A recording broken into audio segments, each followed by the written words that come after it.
Hello, I'm Hazel Henderson. Welcome to Ethical Markets. Today we're going to do something completely different. Ethical Markets, which for over more than a decade has set many standards, including our Green Transition Scoreboard, our Principles of Ethical Biomimicry Finance, our Ethical Money Directory, and our Ethic Mark Awards for advertising that uplifts the human spirit in society, has now launched a new standard, the Ethic Mark GEMS standard, for gemstones, guess what? Not mined from Mother Earth, but created by human science and ingenuity. These can be identical to mined stones, but cruelty-free and environmentally friendly. In this program, our expert on corporate sustainability, Frank Dixon, Harvard MBA, author of Global System Change, will be asking me more about this new standard, why I think it's so important, and what Ethical Markets hopes to accomplish by promulgating this standard globally. So Frank, thank you. Fire away. Well, thank you, Hazel. It's a pleasure to be here. As I've said before, you're a pioneer and a leader in the sustainability field. You've inspired me and many others for many years, so I'm glad to be here on Ethical Markets TV with you. Thank you. I've just read your excellent article about the Ethic Mark GEMS program, and I found it fascinating. I suspect that a lot of people don't know that humans have been making diamonds since the 1950s, and that about 98% of diamonds used for cutting and other industrial applications are man-made. But only about 1% of diamonds used in jewelry are man-made, even though the appearance, composition, and other characteristics are often the same. It seems like a large market opportunity. So I'd like to learn a little bit more about the program. I'm sure the viewers would too. But I wonder if you could first set the context. Like, what are the problems with the current process of mining gems, environmental and social problems? Yeah. Well, I'm happy to talk about this because it's been brewing in my mind for a long time. And as you know, mining is sort of in the crosshairs today of all of the environmental NGOs because mining is particularly environmentally destructive. But, you know, it pollutes rivers, and of course it pollutes the air, it pollutes the land. But not only that, it is terribly destructive of human beings. In fact, hundreds of miners are killed every year in these mines. Sometimes the mine floods. I mean, awful, awful things. And there was recently a couple of articles in Time magazine with these shocking pictures of people digging down, you know, to get these diamonds and other gemstones. And it began to be a real public issue back in the 1970s when in the rebellion in Angola, in southern Africa, they realized that the rebels were funding their opposition and all of their violence and mayhem that was going on in that country by selling these diamonds.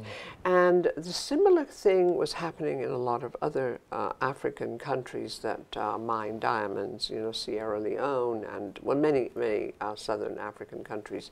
And so what happened was that there was an outcry at the UN. And so the UN picked this up and passed a couple of resolutions in the 1970s on what they called conflict diamonds, or otherwise known as blood diamonds. And the idea was, how can we make sure that consumers who buy diamonds in the USA, which is the largest diamond gem market, and Europe, and all these other countries, India and Japan, how can we make sure that these diamonds are not conflict diamonds, they're not blood-stained diamonds? And so finally what happened was a group of African countries got together, diamond producing countries, And they got together in the town of Kimberley, South Africa, and they developed what they called the Kimberley process, which was the beginning of what ended up being called the Kimberley certification process. And so it did say, okay, you could have this certification which would certify this very one thing, just one thing, that the diamond that you were about to buy was not bloodstained. It hadn't been used in to fund some conflict. But basically what happened was that allowed the diamond mining business to expand. What happened, though, was that still many hundreds of diamonds, illicit conflict diamonds, still made their way into the marketplace. And so after all of these UN resolutions and everything else, you still cannot really be sure. And I began to think, well, the conflict thing is only one part of it. What about the environmental destruction? Exactly. What about the miners who sometimes, terribly badly injured, they're badly paid, and often they die mining these gemstones? And so that was really how this all began for us. And as we began to think about it, I was thinking, okay, well, we really need to face up to the mining industry. And we have to realize that there's two kinds of mining, really. There's, what you would say for industrial societies are essential mining, because, we use rare earths, we use silver in our cell phones and all of this. But then there's also unnecessary mining. And that is the mining which is kind of linked to this kind of more frivolous gem market. And it got me thinking about the false values of consumer societies and why did people think that having some beautiful stone on your hand mined out of the earth was somehow okay, even though so many people had, suffered because of it. And at the same time, as you pointed out, humans had begun to produce diamonds for industrial purposes, and also realizing that they could produce diamonds which are pretty much chemically and identical to mined diamonds, much less price point, and so maybe the real question to ask is, why does anybody mine diamonds at all, or any other kind of gems? So that was how this all started. Well, that's fantastic. Could you say a little bit about how the program works, like who uses it, how would they get certified? Well, we have just launched this program. We launched it in 2015. And with a new standard, the first thing you have to do is to promulgate it, put it out there, and invite comments from everybody. And so we have a very simple standard, and basically it says that number one, we guarantee that this stone, if it gets our accreditation, our seal of approval, this stone was not mined from Mother Earth. That's completely reversing the market, yes. And rather similar to what happened to fur coats. And you may remember, I certainly do, when women used to be very proud of wearing a fur coat, often of endangered species. And in a matter of a decade or more, through the activities of the Humane Society and PETA, and suddenly it became really horrible. Oh my God, And most women would not be caught dead with a fur made from the skin of some poor animal. And so the fashion now is furry fabrics, And so I began to think, my gosh, if you can upend a market like that in a matter of a decade, where suddenly something that was very much treasured, you know, there was the whole idea of the corporate executive, and he would have the trophy wife, and the trophy wife would have the trophy fur coat on, you know, and the trophy diamonds and all the rest of it. I mean, come on. It's kind of a little bit sick, really. Right. So we realized that, first of all, our standard says, okay, we make a virtue of the fact that the diamond is not mined from Mother Earth. It's equivalent and chemically almost identical, but make a virtue of the fact that it's created by human ingenuity.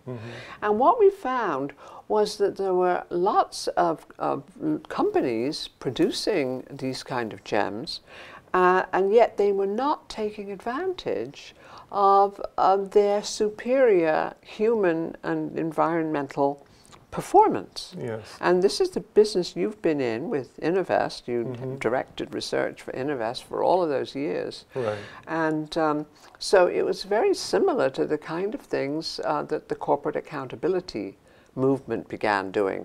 And so we made the point that not only is the diamond conflict-free and cruelty-free, but it's also much better for human beings. It's much more environmentally benign.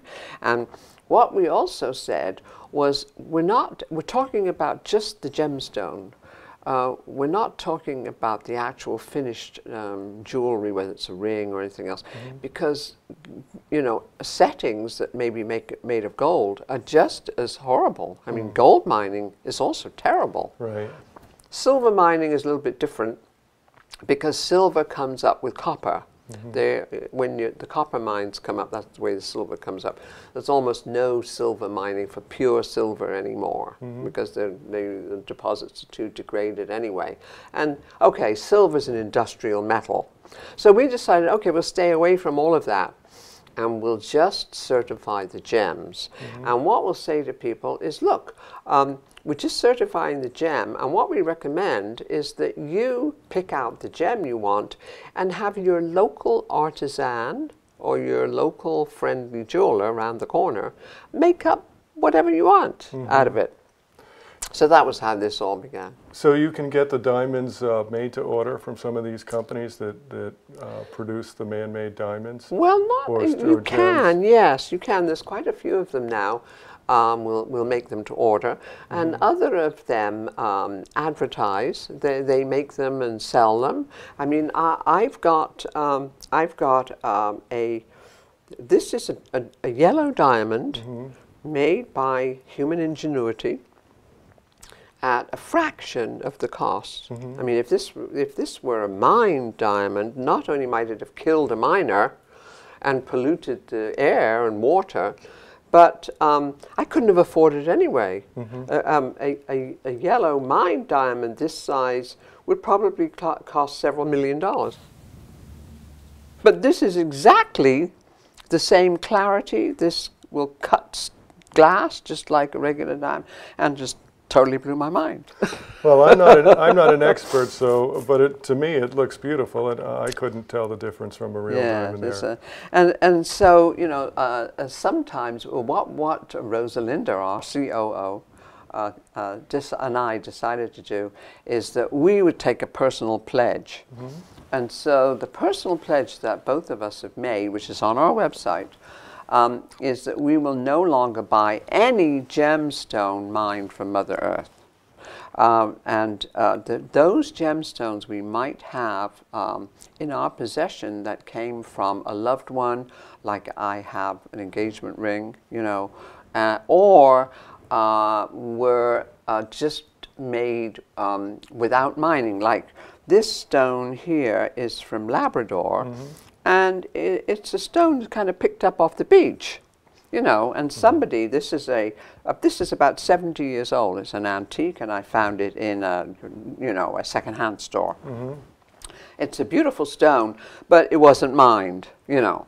So that's a kind of pledge that we're saying, and what we hope to be able to do is to say, particularly to millennials, you know, young people, that they're changing a lot of their ideas now. They reject a lot of the old consumerist sort of, you know, habits. And so a lot of them, too, are paying off student debt. You know, it's a rotten job market. Sure. And so why should they go and spend money on a mined diamond when they can have a beautiful stone for a fraction of the cost? Right, that's right, that's right. You know? Well, when I was the head of research overseeing the analysis of many different corporations on environmental and social performance, this is the kind of thing that we would always be looking for, innovative ways to reduce environmental and social impact. So companies that were producing jewelry using man-made gems that are similar to the quality of mined gems clearly would get very high ratings from us. It's an intelligent, sustainable, smart thing to do, but I could anticipate that there might be some resistance from the traditional providers of gems, and it's going to require some kind of mind shift, as you were talking about. It happened with fur, happened with smoking. Smoking used to be seen as pretty sophisticated in this country. Now it's not nearly as much so. So how do you go about fighting the perception that this isn't somehow as good as a mined gem, even though it is structurally and chemically and appearance-wise nearly the same? Well, I think that cultures are changing very rapidly. You know, our whole view in terms of the marriage equality and all kinds of things we thought were absolutely unheard of, you know, a few years ago. So there's a lot of social forces out there, social media and all the rest of it, that are accelerating these kind of social changes now and making people more environmentally conscious and all of that. But we know and we expect that we will have a lot of pushback from the mining industry. And we hope it will be only from the unnecessary mining industry. In other words, mining gems, you know, because we can't have any quarrel with the essential mining industry. My gosh, we all have our cell phones and all the rest of it, and you know that you have to get rare earths and all of these things. So we are not in any way trying to confront those kind of essential mining operations, although a lot of NGOs are doing that and trying to make them more environmentally responsible and humanly responsible, which of course we totally support. But a lot of people have said, gee whiz, you know, you're going to get into lots of trouble, you know, from the mine gem industry. So we're kind of bracing ourselves for that. Well, I think change is inevitable. Throughout history, one industry has replaced another, one product has replaced another, and there's often resistance. I could imagine that there might be some who would try to create the public impression that this is somehow less than, and do you really want to buy your fiancé something that's not the best? You know, I could imagine hearing something like that. So maybe you could work with some, you know, well-known people or something who are supporting environmental and social improvement in the gem industry and create a certain kind of cachet or panache that puts this on the same level as mined or even above it. Yes, well, that's what we're hoping to do. We're hoping really to roll this out with our friends in the NGO community, because they're our natural allies that are already working on mining issues, you know. And so that would be sort of where we start. And then there's a lot of companies that produce both. And for those companies, obviously they're straddling the whole thing now. And you'll find catalogs or online catalogs, and they'll say, okay, if you want a mined gem, here it is, and this is how much it costs. Or if you want an identical gem, which we're creating in our labs, it'll cost you 1/10 of that or whatever. So the market is already bifurcating. And so what we think is that the human-made market is going to grow, and the mined gem market is going to gradually diminish, just like the fur coat market and, you know, the cigarette market, and so on and so forth. But it's going to be a very interesting challenge, and we're not quite sure where this is going, which is why we are inviting comments. So any additional comments? I'm very grateful to you for taking a look at this for us at the beginning. And we've already had some very interesting feedback. Like one of our advisors, who is a very well-known management consultant in India, and that country is kind of obsessed with jewelry, you know, so, particularly gold, but also precious gems. And so his reaction was, wow, there are a whole lot of Indian companies apparently already manufacturing gems. And so he is going to be advising us on, you know, to what extent we ought to connect with those companies. But all we're really trying to do, we're not trying to sell gems, because when you come right down to it, we humans, we've always wanted to adorn ourselves. You know, this goes back to graves, you know, thousands and thousands of years ago. But basically, we agree with Martin Luther King that it's not about the color of your skin or your appearance, it's about the content of your character. And it's not necessarily about your adornments or your fashions or anything else. It's about, you know, what you really contribute to society is what counts. So this is going to be a new effort for us, and we're just hoping that lots of people will weigh in on this, and we would really like to confront this unnecessary mining. That because a lot of companies, a lot of countries, you know, say, well, this is a big industry for us, and it employs lots of people, and we're saying, look, part of our standard also says that anyone who wants to license our seal of approval should also commit to retraining miners and to working on better industries for people's jobs and their livelihoods. There's so many other things that need to be done: educating children, cleaning up the environment, you know, so many things really. That there's plenty of jobs that fill real human needs. And so we hope it'll kind of get that conversation going in this new area.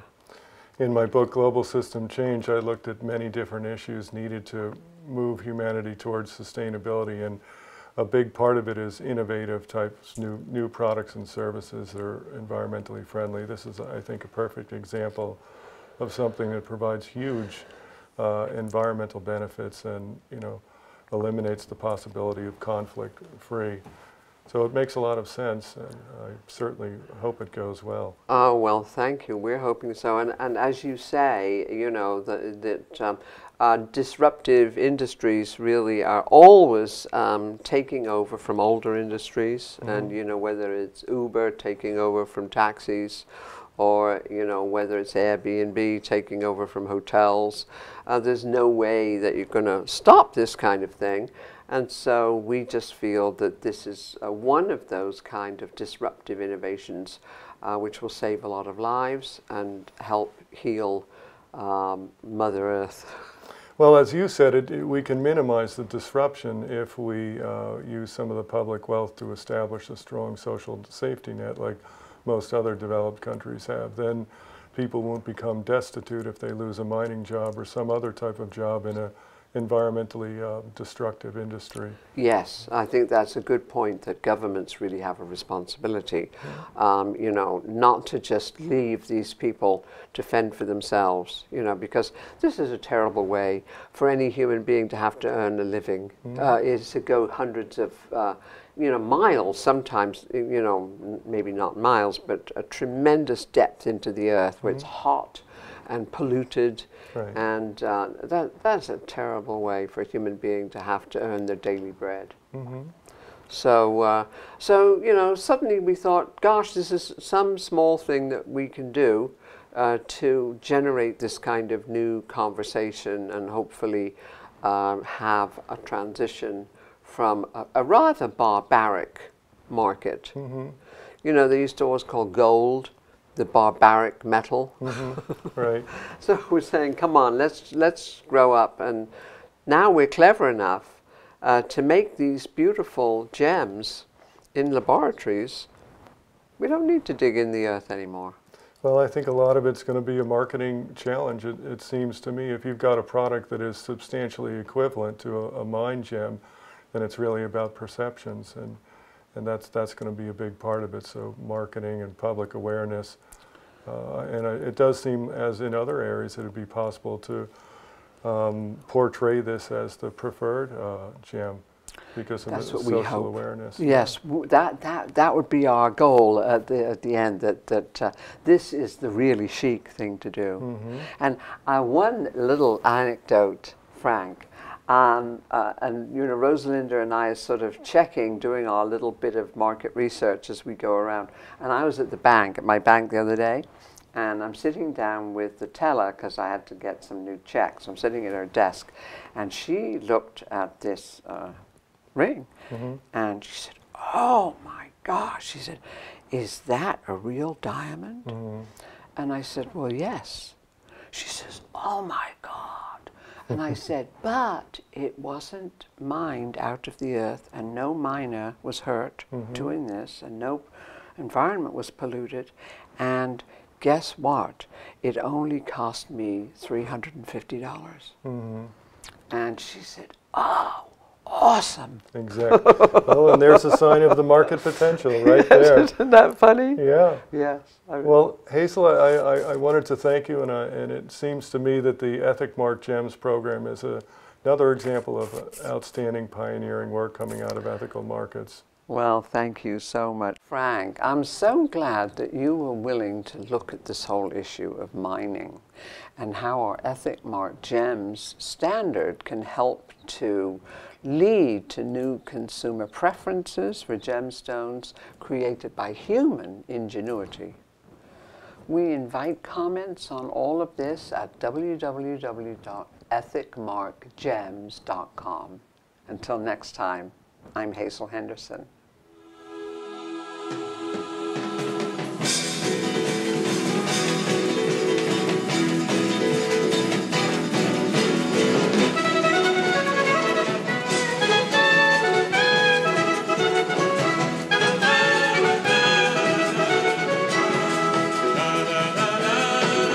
This program has been made possible in part by the generous support of Ethical Markets LLC, an independent media company steered by our worldwide editorial board of experts in corporate social responsibility, ethical investing, and environmentally sustainable technologies. Companies seeking underwriting opportunities or portrayed in programs are screened by rigorous social, environmental, and ethical auditing standards.